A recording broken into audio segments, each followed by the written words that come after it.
Who are you without your pain? Not the version of you that survived it, not the version shaped by it, not the version that uses it as armor. I'm asking about you beneath it. Pain is strange. At first it feels like an enemy, something you want gone, something you pray will disappear. But over time, you start building around it. You talk about it, you define yourself by it, you use it to explain why you are the way you are.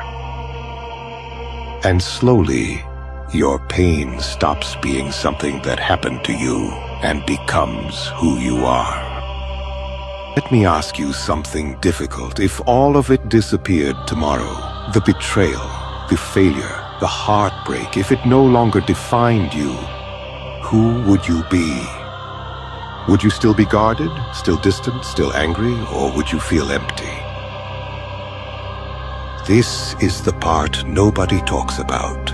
Pain gives you something. It gives you a story. It gives you depth. It gives you a reason. Without it, you might have to take responsibility for who you are becoming, and that is far more terrifying than suffering. Some people don't heal because healing means losing the identity they built around survival.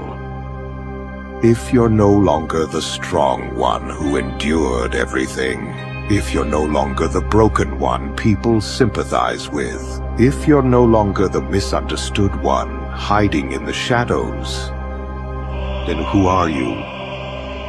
You still don't understand, do you?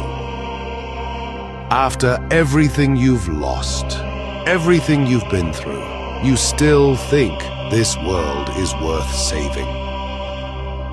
Tell me, how many times have you been hurt? How many times did you trust someone, only for them to disappear? And yet, you stand here, talking about hope, as if hope is nothing more than a delay. A way for people like you to avoid the truth, because the truth is simple. This world will break you time and time again. And no matter how many times you get back up, it will never change.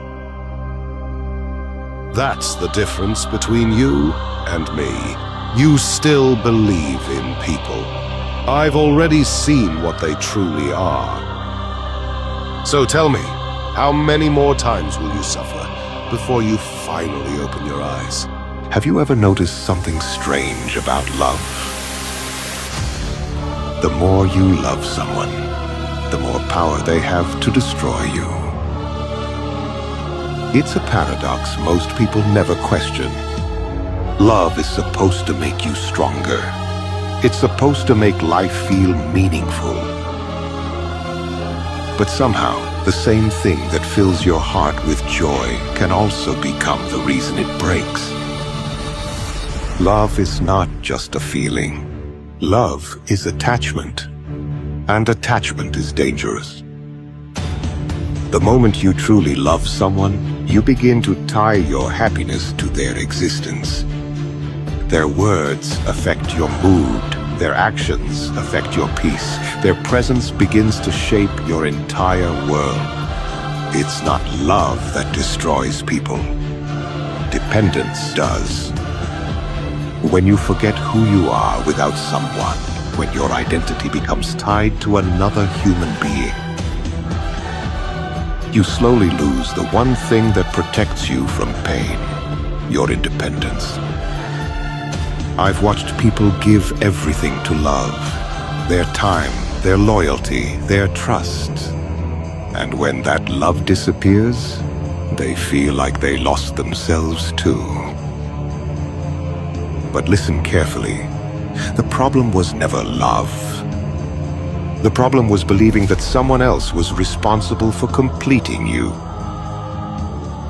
Real love was never meant to replace who you are.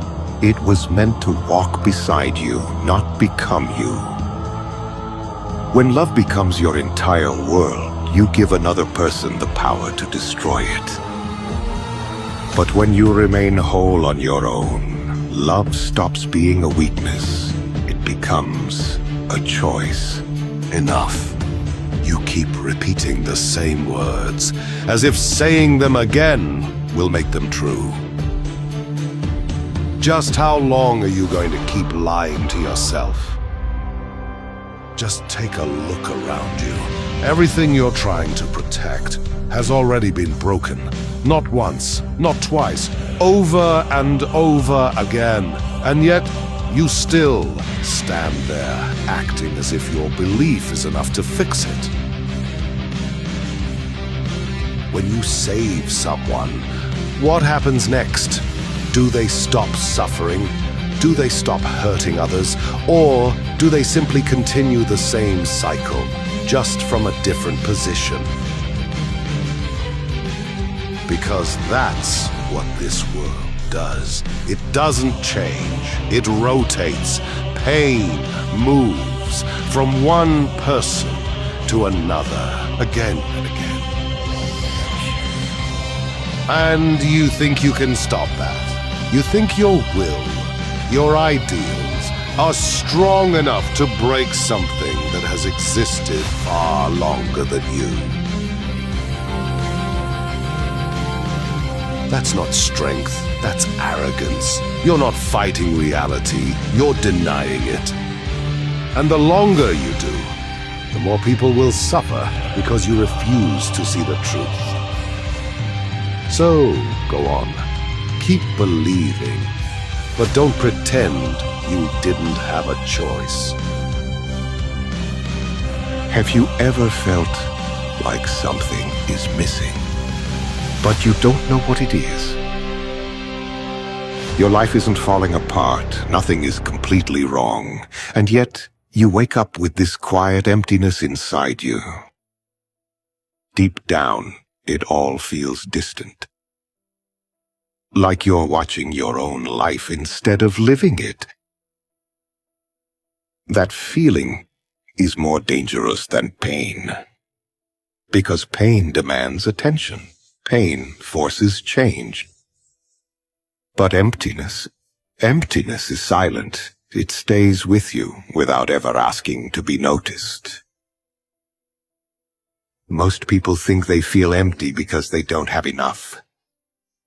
But the truth is much deeper than that.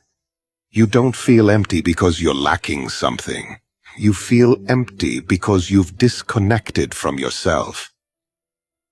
Somewhere along the way, you stopped listening to your own thoughts. You started living based on expectations, on what others wanted from you, on what the world told you your life should look like.